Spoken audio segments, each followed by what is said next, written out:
پیدائش کی کتاب دوسرا باب۔ سو آسمان اور زمین اور ان کے کل لشکر کا بنانا ختم ہوا، اور خدا نے اپنے کام کو جسے وہ کرتا تھا 7ویں دن ختم کیا، اور اپنے سارے کام سے جسے وہ کر رہا تھا 7ویں دن فارغ ہوا۔ اور خدا نے 7ویں دن کو برکت دی اور اسے مقدس ٹھہرایا، کیونکہ اس میں خدا ساری کائنات سے جسے اس نے پیدا کیا اور بنایا فارغ ہوا۔ باغ عدن۔ یہ ہے آسمان اور زمین کی پیدائش جب وہ خلق ہوئے، جس دن خداوند خدا نے زمین اور آسمان کو بنایا، اور زمین پر اب تک کھیت کا کوئی پودا نہ تھا، اور نہ میدان کی کوئی سبزی اب تک اگی تھی، کیونکہ خداوند خدا نے زمین پر پانی نہیں برسایا تھا، اور نہ زمین جوتنے کو کوئی انسان تھا، بلکہ زمین سے کوہر اٹھتی تھی اور تمام روئے زمین کو سیراب کرتی تھی۔ اور خداوند خدا نے زمین کی مٹی سے انسان کو بنایا، اور اس کے نتنوں میں زندگی کا دم پھونکا، تو انسان جیتی جان ہوا۔ اور خداوند خدا نے مشرق کی طرف عدن میں ایک باغ لگایا، اور انسان کو جسے اس نے بنایا تھا وہاں رکھا۔ اور خداوند خدا نے ہر درخت کو جو دیکھنے میں خوشنما اور کھانے کے لیے اچھا تھا زمین سے اگایا، اور باغ کے بیچ میں حیات کا درخت اور نیک و بد کی پہچان کا درخت بھی لگایا۔ اور عدن سے ایک دریا باغ کے سیراب کرنے کو نکلا، اور وہاں سے 4 ندیوں میں تقسیم ہوا۔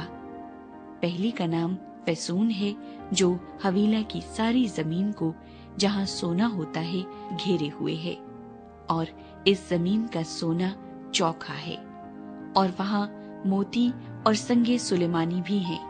اور دوسری ندی کا نام جیہون ہے، جو کوش کی ساری زمین کو گھیرے ہوئے ہے۔ اور تیسری ندی کا نام دجلہ ہے، جو اسور کے مشرق کو جاتی ہے۔ اور چوتھی ندی کا نام فرات ہے۔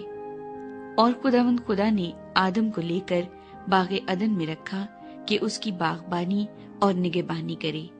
اور خداوند خدا نے آدم کو حکم دیا اور کہا کہ تو باغ کے ہر درخت کا پھل بے روک ٹوک کھا سکتا ہے، لیکن نیک و بد کی پہچان کے درخت کا کبھی نہ کھانا، کیونکہ جس روز تو نے اس میں سے کھایا تو مرا۔ اور خداوند خدا نے کہا کہ آدم کا اکیلا رہنا اچھا نہیں، میں اس کے لیے ایک مددگار اس کی مانند بناؤں گا۔ اور خداوند خدا نے کل دشتی جانور اور ہوا کے کل پرندے مٹی سے بنائے، اور ان کو آدم کے پاس لایا کہ دیکھے کہ وہ ان کے کیا نام رکھتا ہے۔ اور آدم نے جس جانور کو جو کہا وہی اس کا نام ٹھہرا۔ اور آدم نے کل چوپایوں اور ہوا کے پرندوں اور کل دشتی جانوروں کے نام رکھے، پر آدم کے لیے کوئی مددگار اس کی مانند نہ ملا۔ اور خداوند خدا نے آدم پر گہری نیند بھیجی، اور وہ سو گیا، اور اس نے اس کی پسلیوں میں سے ایک کو نکال لیا اور اس کی جگہ گوشت بھر دیا۔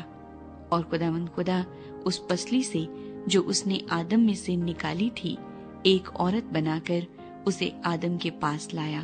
اور آدم نے کہا کہ یہ تو اب میری ہڈیوں میں سے ہڈی اور میرے گوشت میں سے گوشت ہے، اس لیے وہ ناری کہلائے گی، کیونکہ وہ نر سے نکالی گئی۔